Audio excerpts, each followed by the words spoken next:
Anda telah mengunduh podcast yang dipaparkan oleh Pendeta Dr. Erastus Sabdono ini dari truth.id/voice. Selamat mendengarkan podcast ini. Shalom Bapak Ibu dan saudara-saudara yang terkasih di dalam Tuhan. Kebenaran saat ini berjudul menikmati keindahan Tuhan. Saudara-saudara, keindahan Tuhan hanya bisa dihayati oleh orang-orang yang benar-benar telah melepaskan dirinya dari kesenangan apapun, dari percintaan dunia ini. Jadi pengertian, pengetahuan, dan persetujuan kita belum pasti membuat kita benar-benar mengalami, menikmati, dan menghayati keindahan Tuhan itu. Sebab keindahan Tuhan hanya dapat dinikmati oleh mereka yang benar-benar menjadikan Tuhan sebagai satu-satunya kebahagiaan dan tujuan hidup. Saudara-saudara, sangat sedikit orang yang memiliki prinsip dan langkah seperti ini, bahwa Tuhan itu satu-satunya kebahagiaan, satu-satunya tujuan hidup. Pada umumnya dan hampir semua orang telah terikat oleh percintaan dunia, terikat oleh kesenangan dunia, dan berbagai hal yang menurut dirinya membuat ia bahagia dan lengkap. Saudara-saudara, ini yang harus diwaspadai. Semakin seseorang memuaskan kesenangannya, semakin ia menumbuhkan monster dalam dirinya. Satu monster, satu kesenangan. Dua monster, dua kesenangan. Tiga kesenangan, tiga monster, dan seterusnya. Kalau bukan Tuhan yang menjadi kebahagiaan dan kesenangan kita, kita membuat atau membangun monster. Semakin memuaskan monster itu, semakin kuat dia.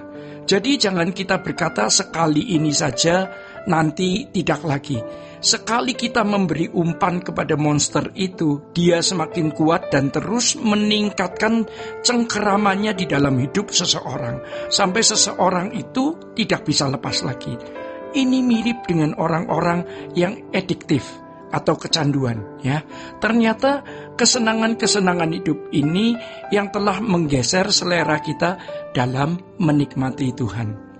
Saudara-saudara, itulah sebabnya Tuhan Yesus berkata, apa gunanya seseorang memperoleh seluruh dunia tetapi kehilangan nyawanya? Dan apakah yang dapat diberikannya sebagai ganti nyawanya? Ayat ini secara tidak langsung mengemukakan bahwa lebih dari segala sesuatu yang dapat kita peroleh dan miliki di dunia ini, tetap ada dalam persekutuan dengan Allah adalah satu-satunya yang kita butuhkan. Saudara-saudara, keterpisahan dengan Allah adalah kematian kekal. Kita harus memandang ini sebagai satu-satunya ancaman dalam hidup. Tidak ada yang boleh dianggap sebagai suatu ancaman dalam realitas hidup ini selain terpisah dari Allah. Kalau orang menganggap ada ancaman lain selain dari Allah, tidak mungkin dia sepenuh hati memberikan hidupnya kepada Tuhan. Tidak mungkin. Karena ia pasti masih menyisakan sesuatu untuk yang dia takuti. Ia masih menyisakan sesuatu yang dia takuti. Jadi saudara-saudara, kalau seseorang tidak takut terhadap kenyataan keterpisahan dengan Allah, ia juga tidak memiliki perasaan takut secara proporsional kepada Allah. Walaupun kelihatannya dia santun, beretika, kelihatan sebagai orang Kristen yang baik, mungkin juga seorang aktivis gereja atau bahkan pendeta.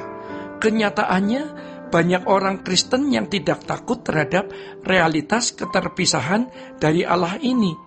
Mereka lebih takut kepada banyak hal lain, sehingga demi segala kepentingan dan kesenangan, mereka mengorbankan perhatian yang seharusnya diberikan untuk perkara-perkara rohani.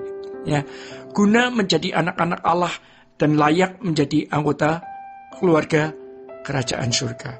Kalau seseorang tidak membiasakan diri untuk simulasi di hadapan Allah, akhirnya pasti di ujung maut pun tidak pernah memiliki perasaan takut yang benar. Baru nanti di hadapan pengadilan bergetar hebat. Hingga akhirnya terbuang ke dalam kegelapan abadi, baru menyadari betapa agung, mulia, besar, kudus, dan dahsyatnya Allah itu. Baru menyesal, ya.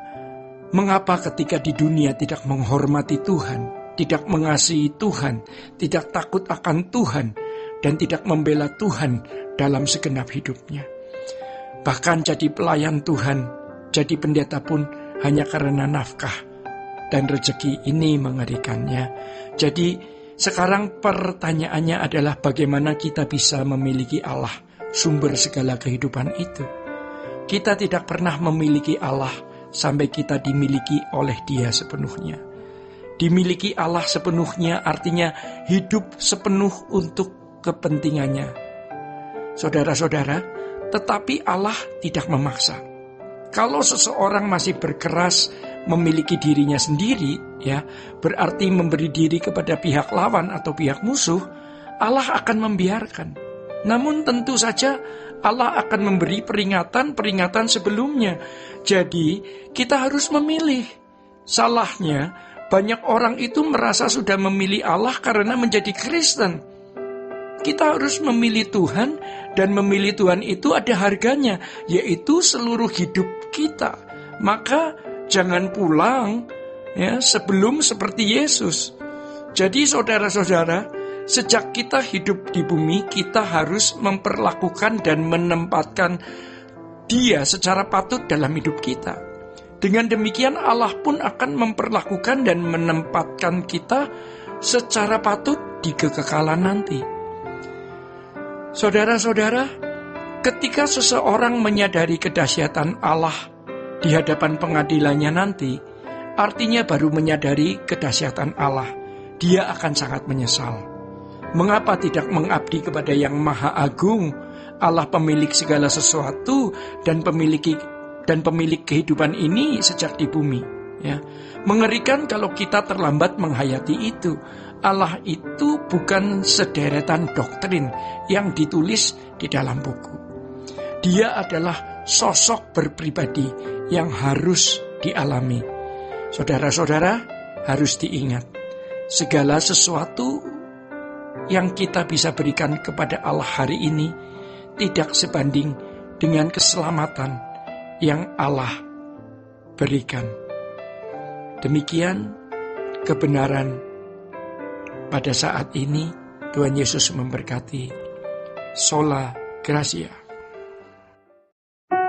Untuk berlangganan renungan harian dalam bentuk cetak, silakan hubungi Truth Literatur di nomor telepon 0878 7870 7000. Untuk mendapatkan CD khotbah, MP3 renungan Truth, dan CD album lagu produksi Sola Gracia, Anda dapat menghubungi di hari dan jam kerja di nomor telepon 021 638 60953. Tuhan Yesus memberkati.